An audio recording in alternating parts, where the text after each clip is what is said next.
ওর অপরাধ সম্বন্ধে আপনার চেয়ে বেশি কেউ জানে না। সাব ইন্সপেক্টর রুমা, ও তোমাকে চড় মেরে আইনের গায়ে থাপ্পড় মেরেছে। এদের জানা দরকার আইনের হাত কতটা শক্ত। কামন শহীদ। দর্শক, আজকে আমাদের সঙ্গে উপস্থিত রয়েছে একজন জ্ঞানী এবং বিজ্ঞ চলচ্চিত্র পরিচালক রমজান আলী খান। চলচ্চিত্রে তার নাম যায় আরে খান হিসাবে। আজকে তার সঙ্গে কথা বলবো। তিনি শারীরিকভাবে অসুস্থ, তারপরেও যতটুকু তিনি বলতে পারেন একটা স্মৃতি হিসাবে রাখার জন্যই তাকে জোরপূর্বক ওস্তাদ মানুষ কথা বলানোর চেষ্টা করলাম। হয়তো আপনারা অন্যভাবে নেবেন না, চলুন তার সঙ্গে কথা বলি। আসসালামু আলাইকুম। ওয়ালাইকুম আসসালাম রাহমাতুল্লাহি ওয়া বারাকাতুহু। ভালো আছেন আপনি? ইনশাআল্লাহ আলহামদুলিল্লাহ। শারীরিকভাবে কেমন আছেন এখন? আচ্ছা, মোটামুটি আল্লাহর উপর ভরসা। ওস্তাদ, আপনি চলচ্চিত্রে কত সালে কার মাধ্যমে আসছেন? আমি চলচ্চিত্রে আমার বড় ভাইয়ের বন্ধু সাইদুর রহমান সাইদ। সাইদুর রহমান সাইদ। আমি একটু মনে হয় একটু দেখতে খুব হ্যান্ডসাম ছিলাম, তখন আমার বাড়িতে যেত। যাতে করে একদিন আমার বললো যে, রমজান তুমি এটা আমার সাথে দেখা করো। কলা বাগানে তখন থাকেন আর কি ফ্যামিলি। আমি গেলাম, যাওয়ার পরে তখন আমার একটা তুমি হাঁটো, ঘরের মেটে হাঁটলাম। হাঁটার পরে আমি বললাম যে কী ব্যাপার হাঁটলাম, কি কত কথা তোমার বোঝার দরকার নেই, আমি যা বলি সেটা বললো। বর্ণনা করলো, ও আচ্ছা ঠিক আছে। তারপরটা ওদের কথাবার্তা বললো, বলে চলে গেলাম। চলে যাওয়ার পরে পরের দিন আমার ডাকছে, আবার গেলাম। আমি বললাম সাইদ ভাই কী ব্যাপার আপনার হাঁটে উঠে গেল, তোমার নায়ক বানাবো। আপনার নায়ক বানাবো? আচ্ছা। তখন আমি বললাম, আমি চমকাই গেলাম। বললাম যে না, মানে খুব চিন্তা করলাম যে কী করে নায়ক বানাবো আমি। তখন আমি ওই দিন অনেক কথাবার্তা চলে গেলাম। চলে যান, আমি তখন সিদ্ধান্ত নিলাম ফিল্মে যখন আসবোই তাহলে নায়ক না, আমি ডাইরেক্টর হব, পরিচালক হব।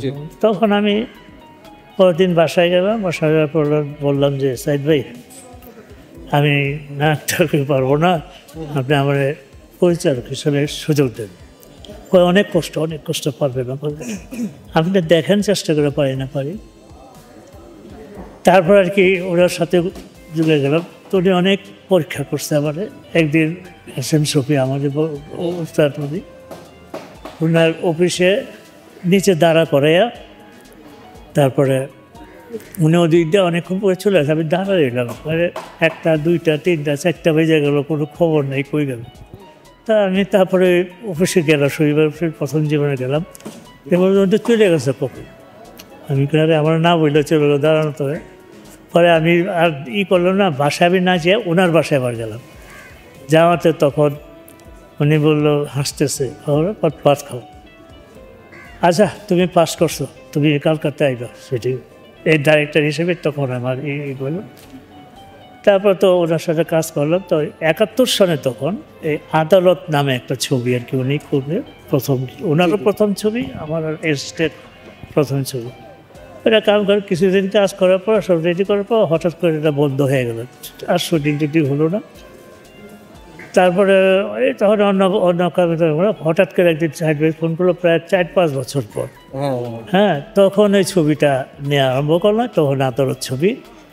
তারপর ওইটা আবার ঘটনা হয়ে গেছে, ওইটাতে আমরা নিচ্ছিলাম।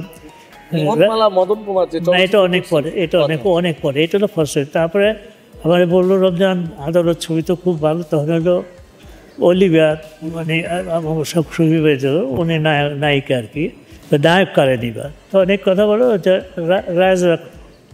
রাজাক সামনে নেওয়া হবে আর কি। আমি রাজাক বলি যে সিঁদুর আর অনিল ওখানে টপে আছে, আমাদের ছবি করবে। তো বলছেন তুই যাবার কথাবার্তা বললাম, কথাবার্তা হলো 6 মাস পরে শিডিউল দিল আর কি। 6 মাস পরে শিডিউল। 6 মাস যখন এসে পড়লো, তখন আমরা মনে করি আজকে 6 মাস শেষ হইলো, এই কালকা থেকে শুটিং সাভারে আমরা শিডিউল ক্যামেরা ট্যামেরা সব কিছু দিয়ে গেলাম। উনিও শিডিউল দিল, ওনার ড্রেস টেস সব কিছু দিয়ে আসলাম। দিয়ে আসার পরের দিন আমরা তো লোকেশন চলে গেছি, সাইড বাই চলে গেছি। তারপরে পরের দিন যাওয়ার কথা, 1 ঘন্টা 10টা 11টা 12টা 1টা 2টা বাজে, যায় নাই। তখন আমি ফোন দিলাম, তো আমার সেক্রেটারি ধরছে, কারণ এই তো অসুস্থ, এরা যেতে পারে না। অসুস্থ তো জানাই পারতো, আমরা ইউনিট নিয়ে আসলাম। আসলাম এফডিসি আসার পরে ওই সাইড ভাই বললো যে সবগুলো আমি মন, তখন আমার প্রোডাকশন ম্যানেজার ছিল মনমোহন।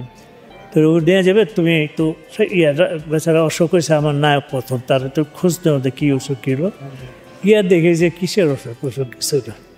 তারপরে আমি বললাম যে এই কথা কয়, আচ্ছা ঠিক আছে কালকাতে যাবো। তো সাইড বাইরে ফোন করলাম, সাইড বাইরে কয় তুমি এক কাম করো, আমি দিয়ে ছবি বানাবো। পরে যাও ওটা করে করে আইসা পড়লাম, পরের দিন সকালে টাকা দিয়ে দিয়েছিলাম, দিয়ে ফেরত দিয়ে দিচ্ছি। তারপরে কদিন চলে যাওয়ার পর হঠাৎ করে বললো যে আমরা সোহেল রানার নাটক মাসুদ পারবে, সোহেল ভাই মাসুদ পারবে বেতন ভাই।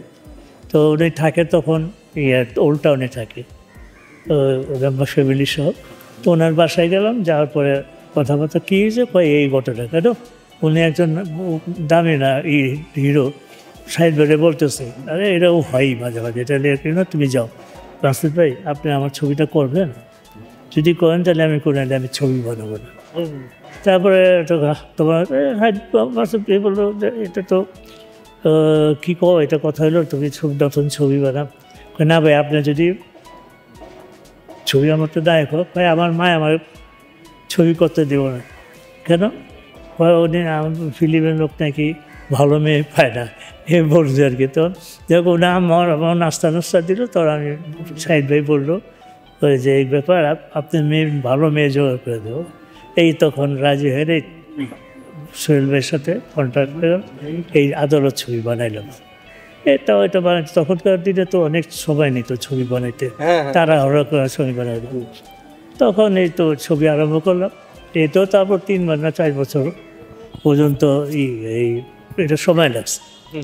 তারপর তো ওই ছবিটা তারপর ওই ছবিটা বানানোর পর রিলিজ দিলাম। আচ্ছা মোটামুটি খুব একটা ভালো চলে। ওস্তাদ এখন পর্যন্ত কতগুলো চলচ্চিত্র নির্মাণ করেছেন? আমি এককভাবে করেছি 5টা চলচ্চিত্র নির্মাণ। প্রথম ছবিটা আমার ওরা সোলজার 2000 সনে, রুবেল আর মনমুন। আচ্ছা, আর বিলেন তো আছে, আমার শরীর আছে, অনেক আর্টিস্ট আছে আর কি। সোলজার, ওরা সোলজার। হ্যাঁ আচ্ছা। তো এই ছবিটির গল্প কার ছিল, আপনারই? না, এই ছবিটি ছিল গল্পটা সাইড বাইরেই, তবে এটা স্ক্রিপ্ট লিখছে আপনার শতাব্দী ভাই, মুক্তা ভাই আমরা জানি, ও আমার ভাইয়ের ফ্রেন্ড, হয়তো মারা গেছে। তখন এই ওনার একটা গল্প যখন আপনি শুটিং করতে যান, শুটিংয়ের সময় কোনো স্মৃতিচারণ বা মজাদার কোনো ঘটনা ছিল? এ তো অনেকেই ঘটছে, এখন ঠিক মনে নেই আমার, এটা বলতে হবে, অনেক ঘটনা ঘটছে। আপনার এই 5টি চলচ্চিত্র, কয়েকটি চলচ্চিত্রের নাম বলুন। ওরা সোলজার তো পরে, তারপরে ওরা জিম্মি, তারপরে ওরা লড়াকু একটা হয়েছিল, ওইটাই যে ওইটার নাম দিয়েছিল, আমরা লড়াকু দিতে চেয়েছিলাম, তো ওইটার নাম ওরা লড়াকু। আর একটা হলো ব্র্যাকেট। আচ্ছা। আর একটা এটা মনে পড়তেছে, এটা শেষ ছবি আর কি, তখনই অসুস্থ হয়ে গেছে এই জন্য। তোমার ভাইকে আসতে বলো সম্রাট। বাড়িতে এসেছো সম্রাট, তবে সম্রাটের সাথে কথা বলছো? আরে তুই তো নামেই সম্রাট, আসল কোন সম্রাটের গোলাম হওয়ার যোগ্যতাও তোর নেই। ছাগল হয়ে তুই বাঘের খাঁচায় ঢুকেছিস। তো সর্বশেষ দর্শকদের উদ্দেশ্যে কিছু বলুন, যাতে চলচ্চিত্র উন্নয়নে ভূমিকা রাখে। ক্যামেরার দিকে থাকবে। আশা করি যে আবার যদি ফিল্ম চালু হইতো, আবার যদি সবাই, অনেক লোক তো মানে এই ফিল্মের উপরে এটাই ভরসা, এখন যদি এ অবস্থা থাকে তাহলে তো আর পুরো আশা করা যায় না। তার ছবিগুলো নতুন ছবি হচ্ছে, এখন আপনার দর্শকদের কাছে আমার অনুরোধ, আপনারা হলে আসেন, আবার আগের মতো আমরা ছবি বানাতে পারি, ভালো ছবি বানাতে পারি, এই আশাই আমি করি আপনাদের কাছে। ধন্যবাদ ভাই আপনার মূল্যবান সময় আমাদেরকে দেওয়ার জন্য। আর দর্শক ভাইয়ের সাথে আমিও একমত। সিনেলাভ 24 সাবস্ক্রাইব করে আমাদের পাশে থাকুন। আসসালামু আলাইকুম।